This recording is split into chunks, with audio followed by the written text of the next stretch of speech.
Male reproductive system. So today we are going to discuss this topic.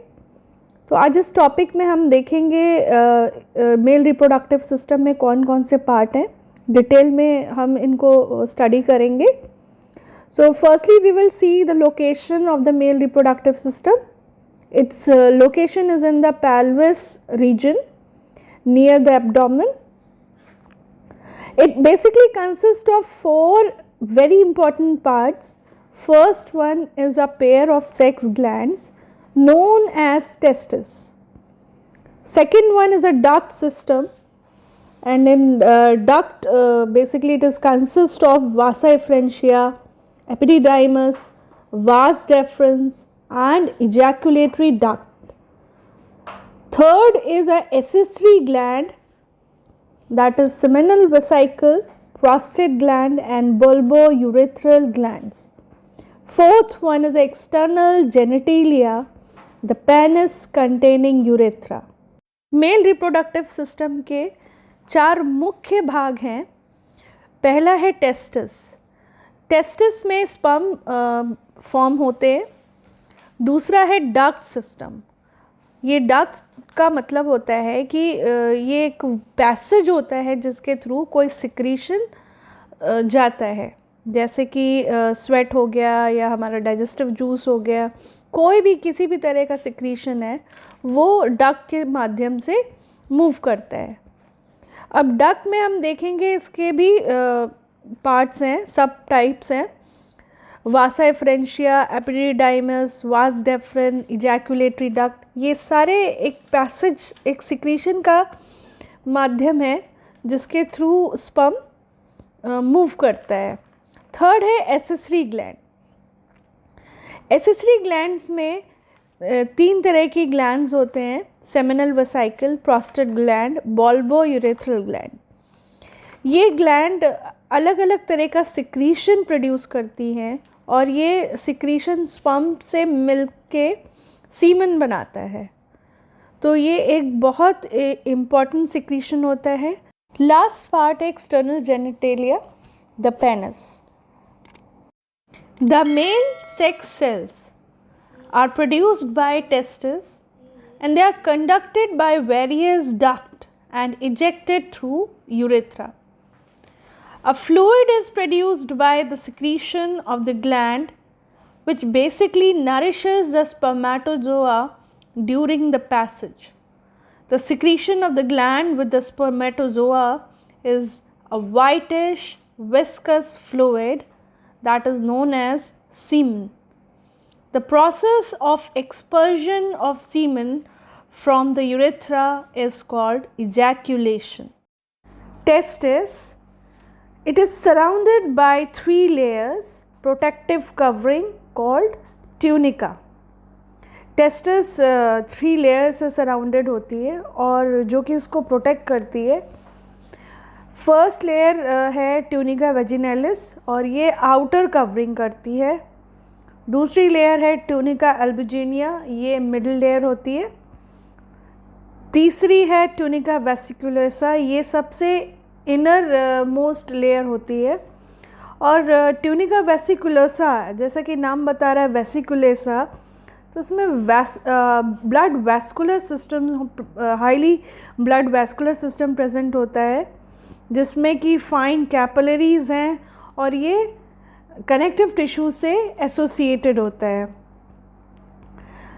Internally testis is divided into number of lobes और उस lobes को हम बोलते हैं testicular lobes.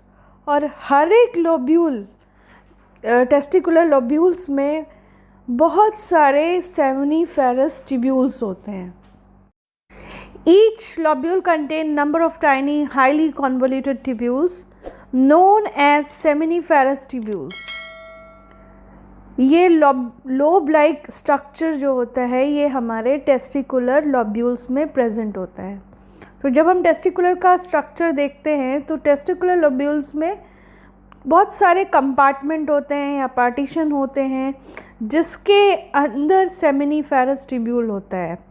Seminiferous का tubule tube like structure होता है, बहुत नैरो ट्यूब होती है और काफ़ी घुमावदार ट्यूब होती है ये।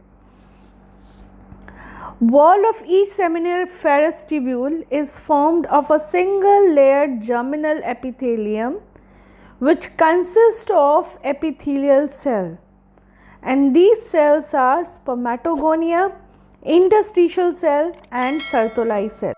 सेमिनिफेरस ट्यूब्यूल की जो लेयर होती है वो जर्मिनल एपिथीलियम से बनी हुई होती है, और जर्मिनल एपिथीलियम 3 तरह की एपिथीलियम सेल से बनी हुई होती है। पहली है स्पर्मेटोगोनिया, दूसरी interstitial cell and third one is Sertoli cells. Spermatogonia cell ये सेमिनिफेरस ट्यूब्यूल के इनर लेयर में पाया जाता है। It is a highly specialised cell undergoes spermatogenesis to produce sperm. Sertoli cell का काम होता है स्पर्मेटोजेनेसिस के प्रोसेस को करना, जो कि मियोसिस का एक पार्ट है। इसमें स्पर्मेटिड्स और हैप्लॉइड स्पर्मेटिड प्रोड्यूस होते हैं जो कि आगे स्पर्म को फॉर्म करते हैं। इंटरस्टिशियल सेल्स और Leydig cells, small rounded cells placed in groups scattered between seminiferous tubules. Their growth is promoted by interstitial cell with the help of stimulating hormone. They produce male hormone that is known as testosterone. Interstitial cell को हम Leydig cells भी बोलते हैं। ये seminiferous tubule के बाहरी layer में पाए जाते हैं और ये इनमें ब्लड वेसल्स होते हैं, बहुत सारे ब्लड वेसल्स प्रेजेंट होते हैं। सो इनका काम होता है मेल हार्मोन को फॉर्म करना। लेडिग सेल्स सिंथेसाइज करते हैं और सिक्रीट करते हैं टेस्टिकुलर हार्मोन, जिसको हम टेस्टोस्टेरोन बोलते हैं या एंड्रोजन भी बोलते हैं। Sertoli cell, large cell called nurse cell. They provide nutrition to developing spermatid and sperm. Sertoli cells are the part of a seminiferous tubule and they also help in the process of spermatogenesis, the production of sperm. Sertoli cell को हम nurse cells भी बोलते हैं। इनका काम होता है spermatids को nutrition provide करना। Now the duct system of male reproductive system. The duct system consists of tubes which conduct sperm from the testes to outside. अब हम मेल रिप्रोडक्टिव सिस्टम में डक्ट सिस्टम देखेंगे। डक्ट सिस्टम बेसिकली डक्ट हम उसको कहते हैं जिसके through कोई सिक्रीशन जाता है। तो यहाँ पे जैसे कि स्पर्म फॉर्म हुए हैं तो डक्ट के थ्रू वो स्पर्म आगे मूव करेंगे। सो इट इंक्लूड रेटिटेस्टिस, वास एफ्रेंसिया, epididymis and vas deferens.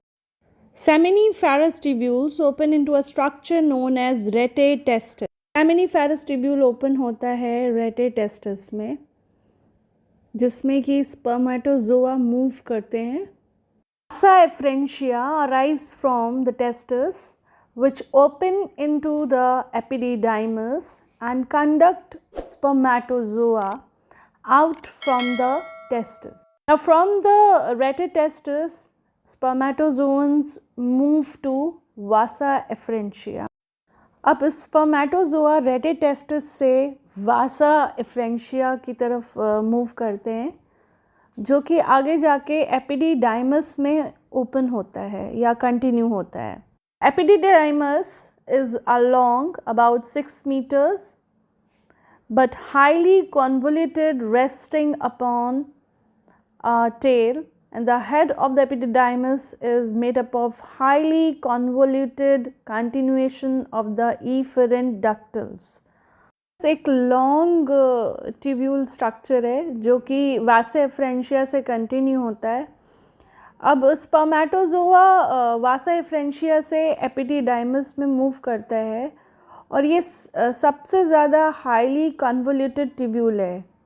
Epididymis temporarily stores spermatozoa which are non-motile and immature. Epididymis का काम होता है कुछ टाइम के लिए या टेम्परेरीली स्पर्मेटोजोन्स को स्टोर करना, जो कि अभी नॉन मोटाइल है। नॉन मोटाइल का मतलब अभी स्पर्मेटोजोन्स मूव नहीं कर सकते बिकॉज अभी ये इमेच्योर हैं। एपिडाइमस के 3 पार्ट होते हैं। फर्स्ट पार्ट को हम हेड बोलते हैं, जो कि एंटीरियर कैप्यूट एपिडिडाइमस होता है। दूसरा है बॉडी और मिडिल कार्पस एपिडिडाइमस। तीसरा है टेल और posterior chorda epididymis. Accessory glands. The accessory glands or the secondary gland, it include a prostate gland, 2 seminal vesicle and 2 bulbourethral glands. They are the additional structure, that is why it is known as accessory gland, and this gland actually pour its secretion to the spermatozoans which are now matured. Accessory glands को हम secondary glands भी बोलते हैं। Accessory gland basically ये additional glands होती हैं और 3 तरह की एसेसरी ग्लैंड होती हैं। First one prostate gland, second is a seminal vesicle, third is 2 bulbourethral glands. तो ये तीनों ही ग्लैंड्स अपना सिक्रीशन पोर करती हैं। Prostate gland, the prostate gland lies directly below the neck of the urinary bladder. Function: the duct of prostate gland produce a secretion which forms a considerable part of the semen. This secretion is a thin opalescent fluid with a slightly alkaline reaction to counter-react acidity. Prostate gland urinary bladder के just नीचे ही पाया जाता है और इस gland का काम होता है सिक्रीशन पोर करना, और इस सिक्रीशन को बोलते हैं semen.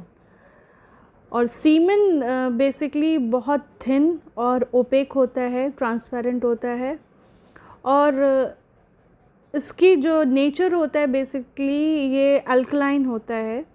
Seminal vesicle, it is a sac-like mass that is really a convoluted tubule. Duct joins with the ductus deferens to form a common ejaculatory duct. Function: they produce a secretion which forms the bulk of the semen. Seminal vesicle, इसकी position just prostate gland के नीचे होती है और ये join करता है ejaculatory duct को। इसका फंक्शन होता है सीमन प्रोड्यूस करना और ultimately 70% total volume semen produce होता है। bulbourethral gland, it is also called Copper's gland, pair of yellow pea-sized bulbourethral gland. It is attached to urethra just below the prostate gland. Function: their duct joins the proximal portion of urethra before ejaculation. They secrete a clear alkaline viscous mucus fluid that lubricates urethra. Urethral gland को हम Cowper's gland भी बोलते हैं। इसका structure P shape होता है। इसकी location just beneath prostate gland के होती है and beginning of internal portion of the penis. और इसका काम होता है कि ये एक तरह का clear alkaline viscous fluid produce करता है जो कि ल्यूब्रिकेशन में हेल्प करता है। Penis is a male external genitalia that lies just in front the scrotum. It is a cylindrical structure that serves for the passage of both and urine. Penis male external genitalia है just scrotum के ऊपर। इसका structure cylindrical है और ये passage urine pass करने के लिए है और सेकंड स्पर्म रिलीज़ करने के लिए है। तो स्पर्म में तीनों ही ग्लैंड्स का सिक्रीशन एडअप होता है और वो ग्लैंड्स हैं prostate gland, seminal vesicle, bulbourethral gland. Thanks for watching the video. Please subscribe my channel and hit the bell icon. Thank you.